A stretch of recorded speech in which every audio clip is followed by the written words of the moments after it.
Hi, everyone. This is Anna from Cutter Associates Wealth Research Team. I'd like to welcome you to our panel session on the topic of digital onboarding today. It is titled A Must-Have or Integration Headache or Both. And this is actually a follow-on to a research presentation on the topic of digital onboarding. So if you're interested in the topic, please feel free to check that out as well. And if you have any questions at all, you can submit them using the Q&A section on this page, and we'll be happy to answer any and all of them. And with that, I'd like to hand it over to Cindy Seeley, Principal and Practice Lead at Cutter Consulting, and she will be moderating our session today and introducing our panelists. And with that, enjoy.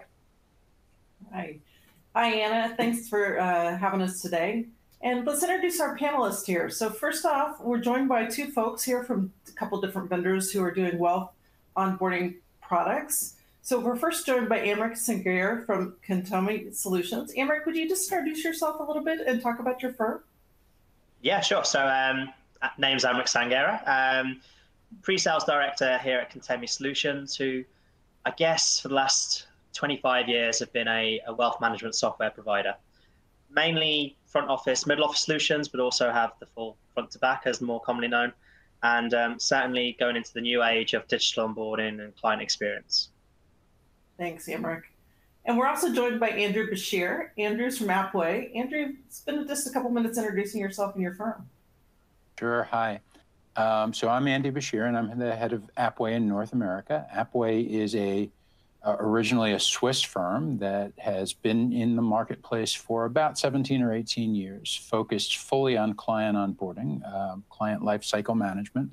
We provide a orchestration and process management solution that is focused on the onboarding and the management of the client account from opening to closure for financial institutions. And really, that's all we do. And we do it in EMEA, APAC, and North America. All right. Well, it sounds like you guys are the panelists today that are going to really help our client base understand this. So obviously the world's changed with the pandemic, and we're really kind of curious what's happened with onboarding. Is digital onboarding really taken off here? Amrik, what do you think? Yes, I think that's the easy answer, yes. Certainly, obviously, being UK-based, but obviously having a little bit of exposure over in Asia, lockdown meant that a lot of wealth managers and advisors didn't have the ability to meet their clients face-to-face anymore. Certainly in the UK, it's a very relationship management approach where you would meet them for coffees, etc. You would give them prospectuses on potential funds and assets and model portfolios that they may be interested in, and you would try and gain the client base that way. Certainly the pandemic took that all away, and certainly needed a need for, I guess, a digital onboarding type solution or offering so that clients, wealth managers could still obtain those individuals without the world stopping as it has done in many other sectors. Okay. So I think, Andy, yeah. Okay. Andy, anything else you see from your perspective on that one? Well, yeah, I would just take it up one level, right? If you think about our industry, we've been talking about digital transformation for the last 10 years, 12 years, 15 years, pick a number. I think we've historically talked about it as this big strategic change initiative. I think what we saw in the last 14 months, probably condensed, was more practical, tactical digital transformation than we had seen in that entire time period leading up to March of last year. So I think this has been a huge accelerator at a tactical, practical level for digital transformation. Yeah. It would seem that way, and it would seem it would be hard for us to go back too much at this point. Guys, onboarding is one of those things that lots of firms struggle with, and what are some of the key challenges that you guys see in dealing with clients who are trying to think about how to do a digital onboarding? Andy, what's happening, that you see there? Well, in terms of the challenges that we see with clients as they think about this, I would say that the biggest challenge is that financial institutions that are looking at digital onboarding frequently look at it from the perspective of, let's take our existing physical processes and digitize them as they are. as opposed to rethinking those processes in the digital world, right? And so I would argue that that's the biggest issue from the financial institution perspective. Obviously, in terms of the financial institution and their end customer, the biggest issues are disconnected processes, the high NIGO rates, right? The time to value for the end customer. And I would argue that the customer experience in general is not really, wonderful today. Amric, I mean, any others that you see from your perspective? Yeah, I think, Andrew's just mentioned, a fair few of them. I think certainly there's also the regulation side of things as well. The ability to have the AML side and the KYC checks to be automated without the rekeying of information. There's a massive risk associated with onboarding at the moment with, client names and client key information being input into several systems. And I think having that automated solution, not only in a compliant fashion, but also reduces the risk of error. And that's when we start going into, client lifecycle management as well. It's not just the ability to do those checks on a one-off basis. It's given that ever-evolving view of that client 360 view, if you like, from a compliance and regulatory perspective, is something that I think is a key challenge in wealth management, as opposed to all the others that Andrew's mentioned as well. Yeah.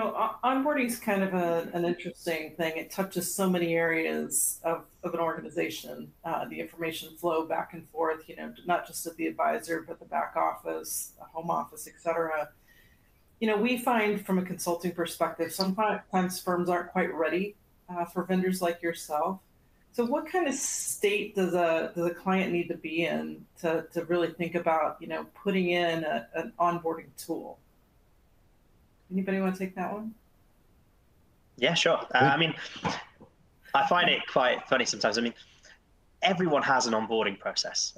There's no investment firm or wealth manager out there who's probably, stagnated for the past 5-10 years and not onboarded a single client. I think it's more prevalent now because, the millennials or the Generation Y, if you like, are obtaining the wealth and wanting to almost onboard themselves and not go with where their parents used to financially manage or have their financials advised to. So I think certainly the ability to have a process already helps. There's some firms that are on premise, some plans that are already in the cloud, they already have software as a service. It's almost taking what they want as a vision, not so much as what Andrew mentioned earlier about their existing processes, and telling them how their fellow market peers are operating in that same space.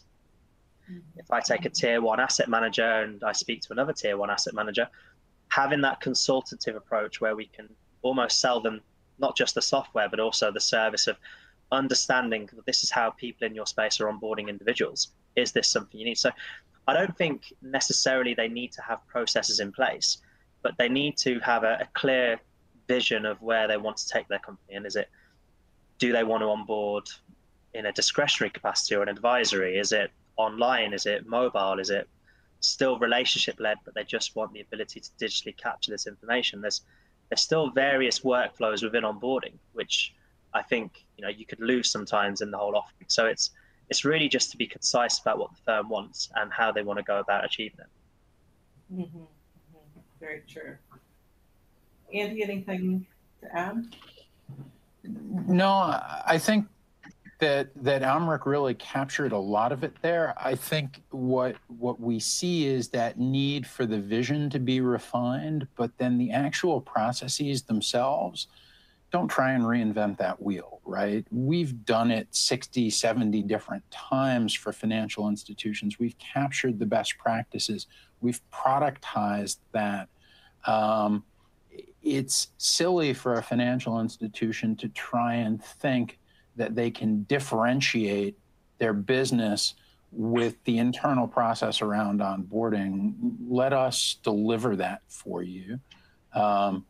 Differentiate your business with the client experience at the front end, differentiate your business with the relationship management experience, with the product offering, the types of accounts, et cetera.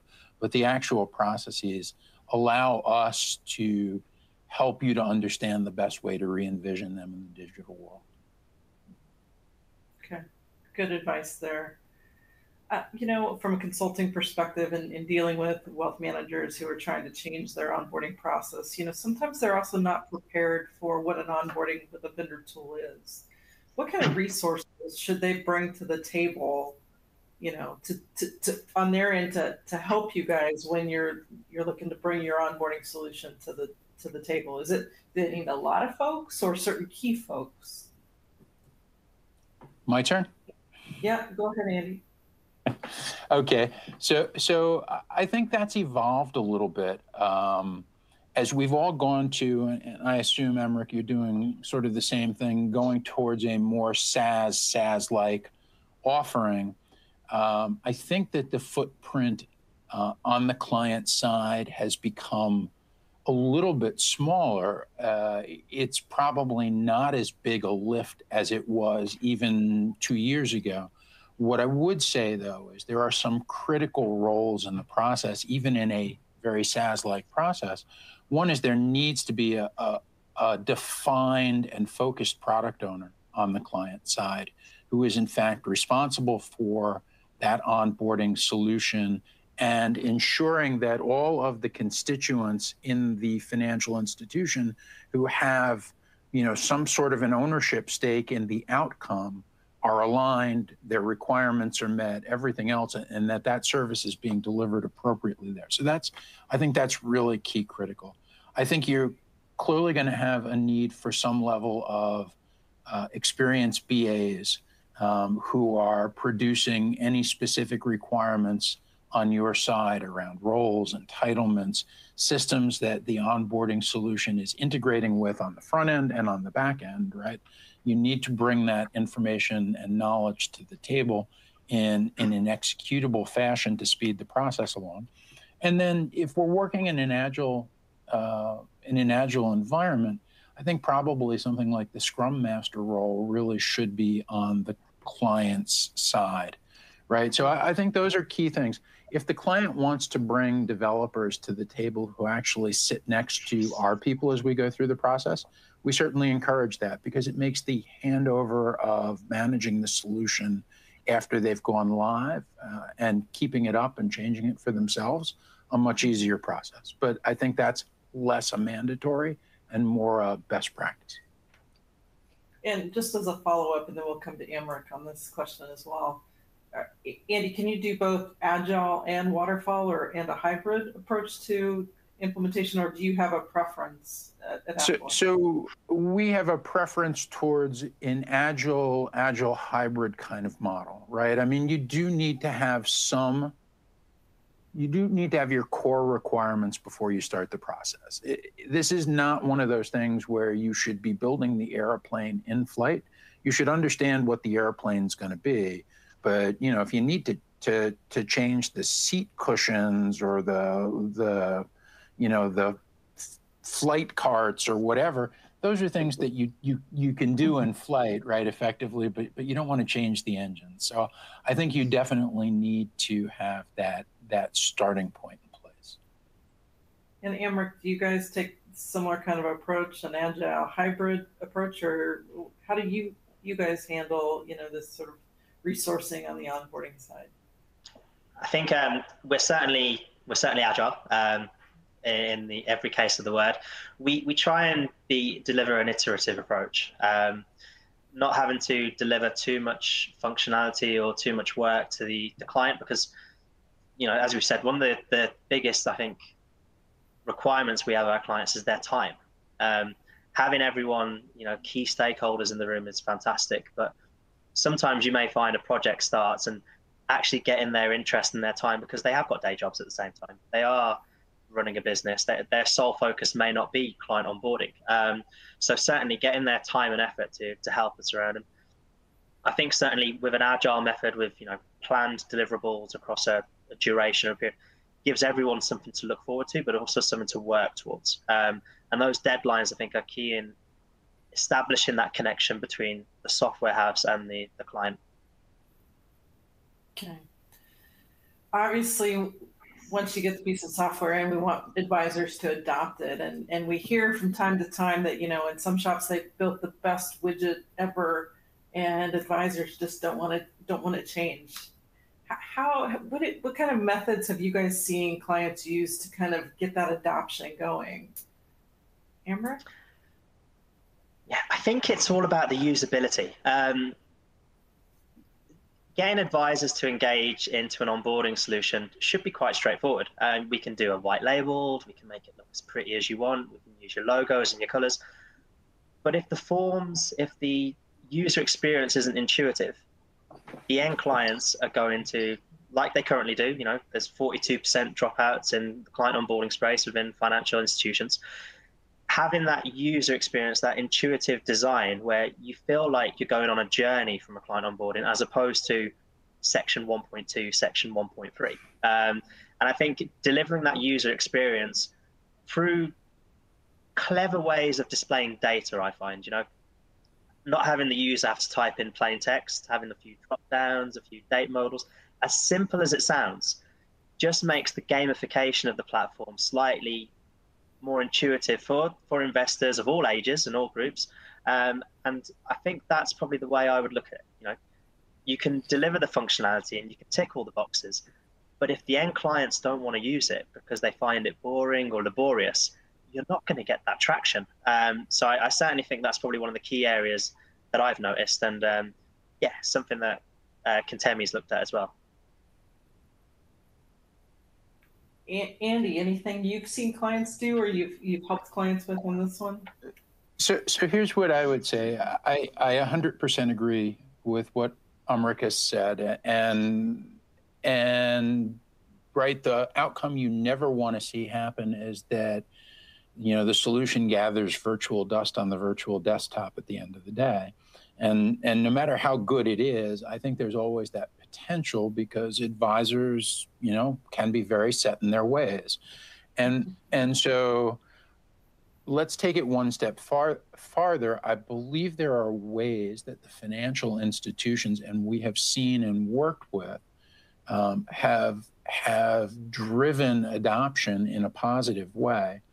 I would argue that it starts with getting advisors involved at the requirement stage, right? And having them represented and having them feel like they have a voice. Because then those advisors who had a voice will talk to other advisors about it and begin to start drumming up interest and excitement. It's about making sure that it's communicated at all of the advisor conferences and you know, the top performer events and so on. It's about ensuring that you get a couple of those names that everybody in the firm knows to become advocates for it, because, you know, if they see that the President's Club producer is using it and advocating for it, then that's going to drive their usage. It's about effectively having an internal marketing campaign, videos, releases that update about functionality, et cetera, that are graphical and clever and eye-catching, that will get the advisor's attention.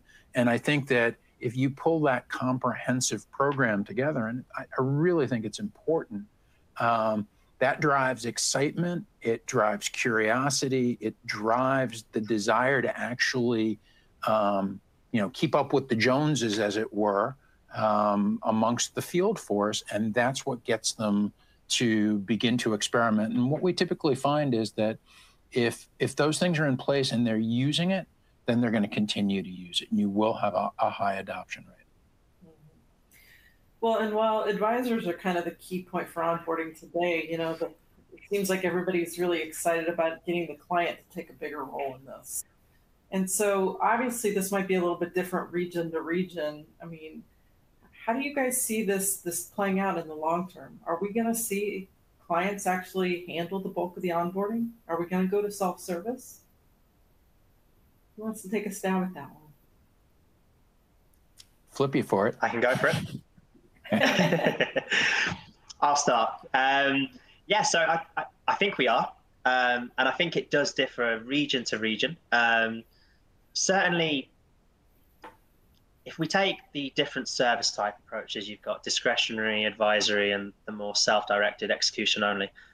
In Asia, it's a very execution only, self-directed market. They're always trying to beat the market themselves. And I think certainly in those regions, self-onboarding is already here. There's different flavors to it. There's now IDV, there's liveness checks to ensure that you match your ID and you can open a broker account in a matter of seconds, if not minutes. In the UK and Europe, it's slightly more discretionary led. So I think even with digital onboarding, it may be more of a advisor-led approach. So it may be the end investor with a relationship manager going through the onboarding profile, calculating the risk appetite, ensuring that the investor is completely understanding of the information. So I definitely see a hybrid approach moving forward. I think the firms that offer, your trading 212s, et cetera, who offer like an execution-only platform will want self-onboarding digitized.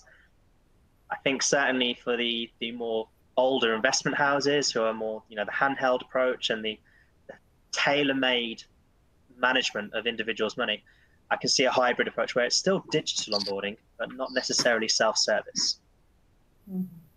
Okay. Yeah, I think you're right. The regions are going to be different one to another based upon just how folks live our lives.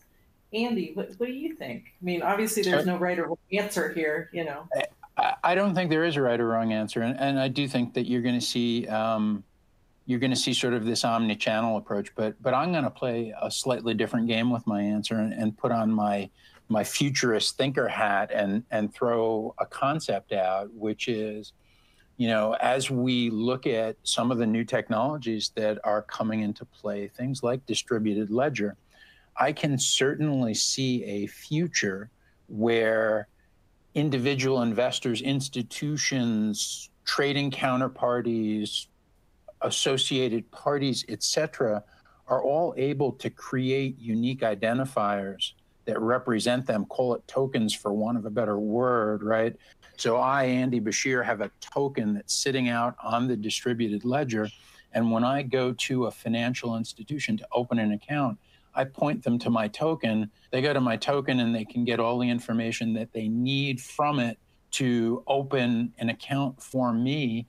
And I don't ever actually have to fill out forms for them. And it's all out there. Now, I can see all sorts of interesting issues to get to that, but I can see that as being a next stage in our journey for sure. And when I think about the technologies that are out there, to me, it's not even all that science fiction. So I think, I'm posing that for a thought experiment for this group, shall we say. I think there's even, sorry to interrupt, I think there's even some regions that are already very close to it. I mean, I know in Singapore, they have an entity called MyInfo, which essentially you can have a login and a password, but once you enter in that information, it has your passport number, your name, your address, all your financial information saved.